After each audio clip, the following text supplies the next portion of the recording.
আচ্ছা প্রিয় শিক্ষার্থীরা, গত ক্লাসে তোমাদের সৃজনশীল দেওয়া হয়েছিল। এর ইতিপূর্বে আরও 2টি সহ 3টি সৃজনশীল দেওয়া হয়েছিল। তো আমি আশা করি তোমরা সৃজনশীলটি বাসায় অনেকবার করেছো আর তোমাদের সৃজনশীল সমস্যা নাই। তো আজকে আমরা যে চ্যাপ্টারটি তোমরা করেছো, সৃজনশীল করেছো এবং চ্যাপ্টারের অঙ্কগুলো করেছো আমি আশা করছি। তো আজকে আমরা ওই চ্যাপ্টারের ভিতর থেকে কিছু সংক্ষিপ্ত প্রশ্ন আমি বোর্ডে দেখলাম, তোমরা বোর্ডে লক্ষ্য করো। সংক্ষেপে উত্তর তোমরা মনে রাখবা, সংক্ষেপে উত্তর কিছু কিছু প্রশ্ন রয়েছে যেগুলো ডাইরেক্টলি অ্যান্সার দেওয়া যায়, আবার কিছু অঙ্ক আছে তোমাকে করে দেখাইতে হবে, ডাইরেক্ট অ্যান্সার দিলে হবে না। তো তোমরা লক্ষ্য করো বোর্ডে, স্ক্রিনে তোমরা বোর্ডে 12টি প্রশ্ন দেখা যাচ্ছে, তোমরা উঠাই নাও খাতায়, আমি একটা একটা করে অ্যান্সার দিচ্ছি। লক্ষ্য করো, প্রথমে লেখা আছে একক, দশক, শতক, হাজার, অযুত। 52,349 পরবর্তী সংখ্যাটি কত? কেমন? 52,003 পরবর্তী সংখ্যা বলতে 52,349 সাথে কত যোগ করতে হবে? 1 যোগ করে দিতে হবে। তো আমি তোমাদেরকে উত্তরটি দেওয়ার চেষ্টা করছি। লক্ষ্য করো তোমরা, আমি 1 নম্বরটা মুছে ফেলি। 52,000 কত? 52,300 কত? 52,300 কত?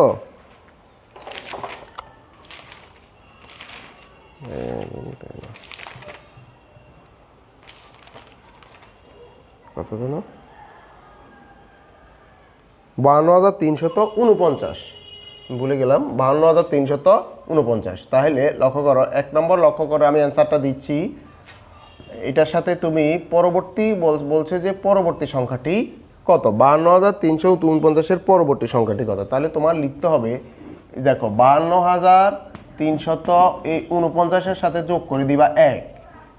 পরবর্তী সংখ্যা হলে 1 যোগ করতে হয়, পূর্ববর্তী সংখ্যা হলে 1 বিয়োগ করতে হয়, মনে রাখবা। যোগ করলে কত আসে? 9 একে 10-এর 0, হাতে রয়েছে 1, 4 একে 5, এরপরে 3, এরপরে 2, এরপরে 5। তাহলে 52,350। নিশ্চয়ই খেয়াল করছো 1 নম্বর অঙ্কটা।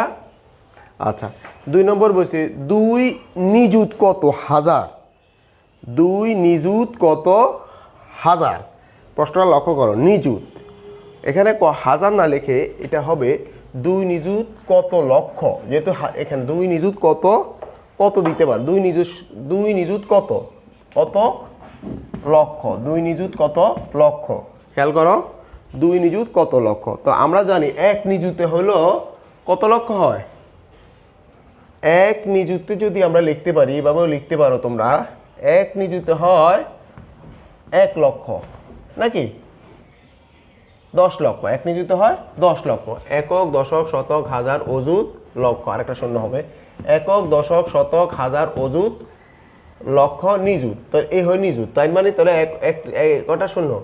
একক, দশক, শতক, হাজার, অযুত, লক্ষ। তার মানে নিযুত যেহেতু এখানে আসে, তাহলে এখানে আমরা যদি যেহেতু এক দিলে ডাইরেক্টলি এভাবে পড়ানো যাবে না, তাইলে আমরা লিখতে হবে 10 লক্ষ। একক 1, 2, 3, 4, 5, 6টা, অর্থাৎ 1-এর পরে 0 6টা হবে। 1 নিযুতে যদি হয় 10 লক্ষ, তাহলে 2 নিযুতে কত হয়? 2 দ্বারা গুণ করে দিবা, ঠিক আছে? 2 দ্বারা গুণ করলেই আমরা বুঝতে পারবো কত হয়। 2 0 0, 2 0 0, 2 0 0, 2 0 0, 2 0 0, 2 0 0, 2 একে 2। তার মানে আমি বুঝতে পারতেছি একক, দশক, শতক, হাজার, অযুত, লক্ষ, নিযুত, লক্ষ এখানে, তার মানে 20 লক্ষ। অর্থাৎ 1-এর পরে 0 হবে, 2-এর পরে 0 হবে 6টা। কেমন? তাহলে 1 নিযুতে হলো 10 লক্ষ, 2 নিযুতে 2 দ্বারা গুণ দিয়ে দিলে আমরা কত পাইছি? 20 লক্ষ। মনে থাকবে তো?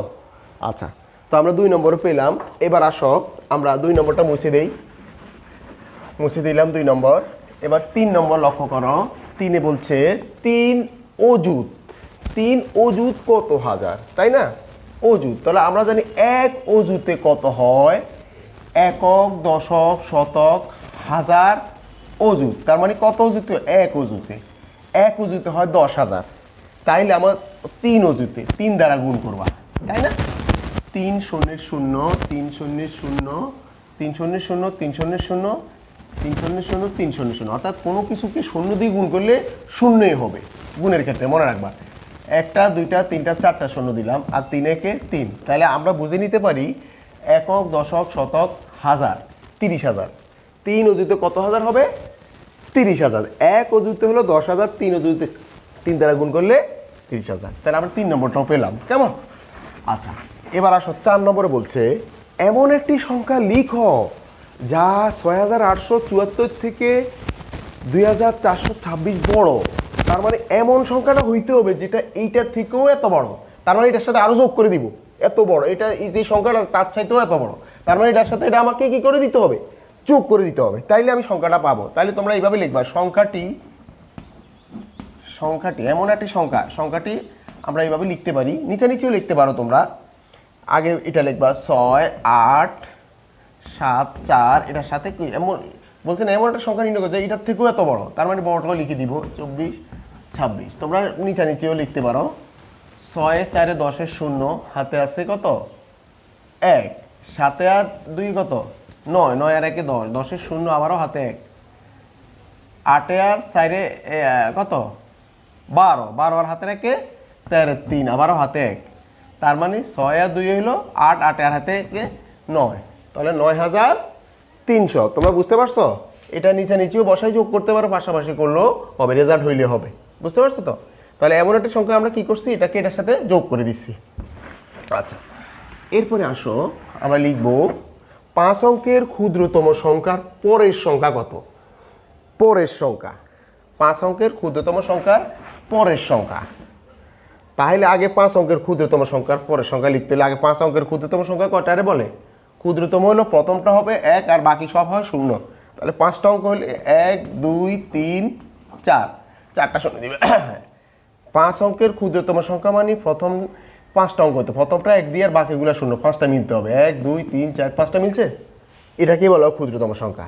অর্থাৎ যদি ৫ অঙ্কের ক্ষুদ্রতম সংখ্যা বলে তাহলে আমার প্রথমটা ১, বাকি দিবে ৪টা শূন্য। যদি ৬ অঙ্কের বলে প্রথমটা ১, বাকি দিবে ৫টা শূন্য। তো এখানে যেহেতু ৫ অঙ্কের ক্ষুদ্রতম বলছে, প্রথমটা হবে ১, বাকি দিবে 4টা শূন্য, অর্থাৎ টোটালি 5টা সংখ্যা মিলতে হবে, 5টা অঙ্ক মিলতে হবে। তাহলে ৫ অঙ্কের ক্ষুদ্রতম সংখ্যা পরের সংখ্যা কত? তো পরের যেহেতু বলছে তাহলে এটা ১ বিয়োগ হবে। পরের বললে বিয়োগ হয়, আগের বললে যোগ হয় নাকি না? পরের বলে যোগ হয়, পরের বলে যোগ হয়, সরি, পরের হয় যোগ। পরের সংখ্যা বললে হবে যোগ, আগের সংখ্যা বললে হবে বিয়োগ। ১-এর ১, ০ ০ ০ ১। আমার কথা কি বুঝতে পারছো? ৫ অঙ্কের ক্ষুদ্রতম সংখ্যার পরের সংখ্যা কত? তাহলে ৫ অঙ্কের যে ক্ষুদ্রতম সংখ্যা আমরা পাইলাম তার পরের সংখ্যা মানে ১ যোগ করে দিছি, কেমন? আচ্ছা, ৫ অঙ্কের ক্ষুদ্রতম সংখ্যার পরের সংখ্যাটি আমরা পেলাম। আচ্ছা, এরপরে লক্ষ্য করো, বোর্ডে তোমরা উঠে নাও, বোর্ড থেকে উঠে নাও, উঠেছ? ৫ অঙ্কের ক্ষুদ্রতম সংখ্যার পরের সংখ্যাটি আমরা লিখলাম।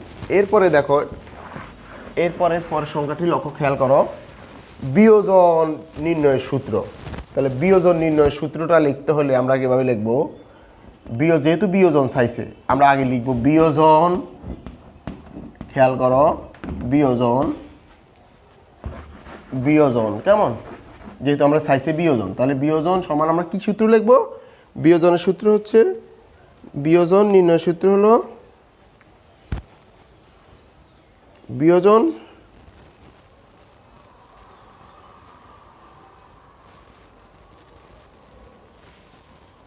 সমান সমান হবে বিয়োগফল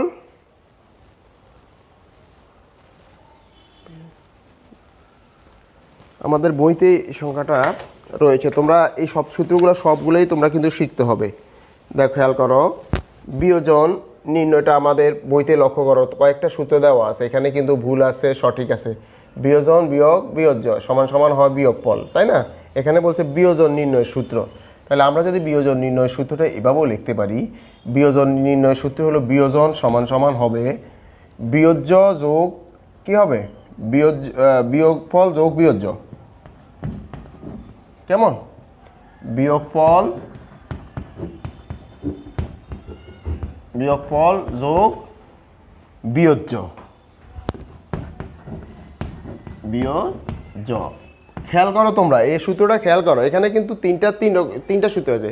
যদি বলে বিয়োগফল নির্ণয় সূত্র তাইলে হবে এইটা, যদি বলা হয় বিয়োজন নির্ণয় সূত্র তার মানে বিয়োজনটা বার করতে হইব। এই বিয়োজন সমান সমান হবে বিয়োগফলের সাথে বিয়োজ্যটা যোগ করে দিবা, খেয়াল করছো? আচ্ছা, এরপরে লক্ষ্য করো, আমরা ৬ নম্বর গেল, এরপরে আসো ৭ নম্বর বলছে, কি বলছে দেখো, বিয়োগফল 8,470 বিয়োজ্য 470 বিয়োজন কত বিয়োজন বাইর করতে বলছে তার মানে হলো বিয়োজন যেহেতু আমার কাছ থেকে বাইর করতে বলছে বিয়োজন কত তাহলে আমাদেরকে কি করতে হবে লক্ষ্য করো প্রথমে বিয়োগফলটা আমরা লিখে দিতে পারি 8 4 7 0 সেখান থেকে বিয়োজ্য আছে কত বিয়োজ্য আছে 4 7 0 4 7 0 তাহলে আমরা কি করতে পারি লক্ষ্য করো যেহেতু আমাদের কাছে কি আছে বিয়োগফল আছে 8,470 এটা আছে আমার বিয়োগফল আর বিয়োজ্য আছে 400 এটা হলো বিয়োগফল আর এটা হলো বিয়োজ্য তো আমাদেরকে বিয়োজন বার করতে হবে তাইলে আমরা কি করতে হবে বিয়োজন বার করতে হলে অবশ্যই আমাদেরকে কিছুক্ষণ আগে আমরা যে সূত্রটা করছি বিয়োজন মানে হচ্ছে বিয়োগফলের সাথে বিয়োজ্য যোগ করে নিতে হবে বুঝতে পারছো কত হয় 8,940 খেয়াল করছো বিয়োজন কত মানে হচ্ছে বিয়োগফলের সাথে বিয়োজ্যটা যোগ করে দিলে যে ফলাফলটা সেটা হলো বিয়োজন খেয়াল করছো তো আচ্ছা এরপরে আসো 7 নম্বর গেছে 8 নম্বর লক্ষ্য করো বলতে 67 এর সাথে কত যোগ করলে এত হবে এর সাথে আর কত যোগ করলে এত হবে তার মানে বড় সংখ্যাটা আগে লিখবা 562 আগে লিখবা কেমন 8 নম্বর 562 লিখছো না এরপরে এত এর সাথে মানে কত 67 সাথে প্রশ্নে বলছে যে 67 সাথে কত যোগ করলে এই সংখ্যাটা হবে এই ফলাফলটা হবে তার মানে যেটা ফলাফলটা হয় ফলাফল থেকে 67 সরাই ফেলাইলে বাকি সংখ্যাটা যোগ করছে 12 থেকে 5 7 গেলে 5 হাতে আছে 1 6 7 7 আছে 16 সমান কত হবে 9 হাতে কত আছে 1 তাহলে 5 থেকে 1 গেলে 4 495 যোগ করলে তার মানে রেজাল্টটা হবে 495 খেয়াল করছো তো 495 আচ্ছা এরপরে লক্ষ্য করো তোমরা 9 নম্বর লক্ষ্য বলছে যে একটি গাছের বর্তমান বয়স 27 বছর কত বছর 27 বছর 8 বছর পূর্বে মানে আগে গাছটির বয়স কত ছিল তাহলে বর্তমান বয়স কত আসছে লক্ষ্য করো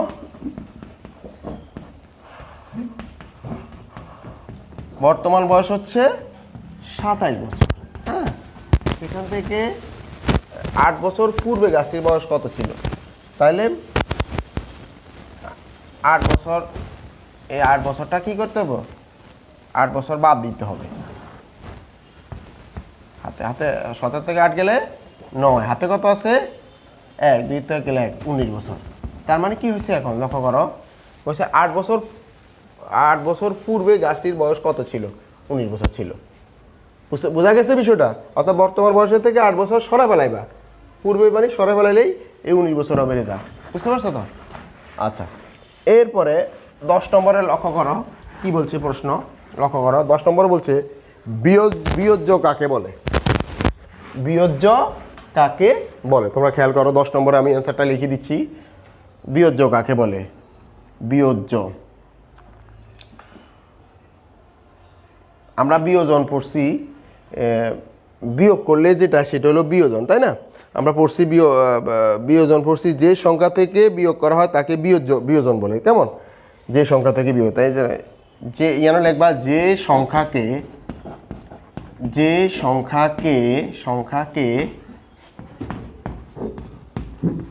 বিয়োগ করা হয় কেমন যে সংখ্যাকে বিয়োগ করা হয় তাকে বিয়োজ্য বলে আমার কথা বুঝতে পারছো নি যে সংখ্যাকে বিয়োগ করা হয় তাকে বিয়োজ্য বলে যেমন আমি যদি 8 বিয়োগ 5 সমান সমান হয় 3 যে সংখ্যাকে বিয়োগ করা হয় এখানে বিয়োগ করা হয়েছে কোনটারে 5-এর এই 5টাই হলো বিয়োজ্য 5টাই হলো বিয়োজ্য যে সংখ্যাকে তোমরা এইভাবে উত্তরটা শুধু এটাই লিখবা যে সংখ্যাকে বিয়োগ করা হয় তাকে বিয়োজ্য বলে বাস এরপরে আসো 11 নম্বর 999 পূর্ববর্তী সংখ্যা কত দেখো 999 পূর্ববর্তী সংখ্যা মানে কি আগের সংখ্যা তাহলে আগের সংখ্যা যেহেতু তাহলে বিয়োগ দিতে হবে আর পরের সংখ্যাগুলো যোগ করতে হতো। কত? 998। বুঝতে পারছো তো? আচ্ছা, এরপরে 12 নম্বরে বলছে, লক্ষ্য করো 12 নম্বরে কি বলছে লক্ষ্য করো। 12 নম্বরে বলছে 3076 দ্বারা অঙ্কগুলোকে বৃহত্তম সংখ্যা লেখো।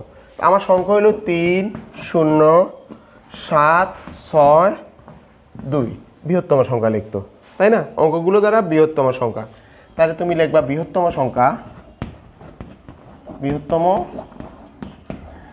অঙ্কগুলো দ্বারা কি বৃহত্তম সংখ্যা। তাহলে সবচেয়ে বড় হলো 7, এরপরে 6, এরপরে 3, এরপরে 2, এরপরে 0। তার মানে কত আসছে? একক, দশ, শতক, হাজার, অযুত, হাজার এখানে। তাহলে 76320।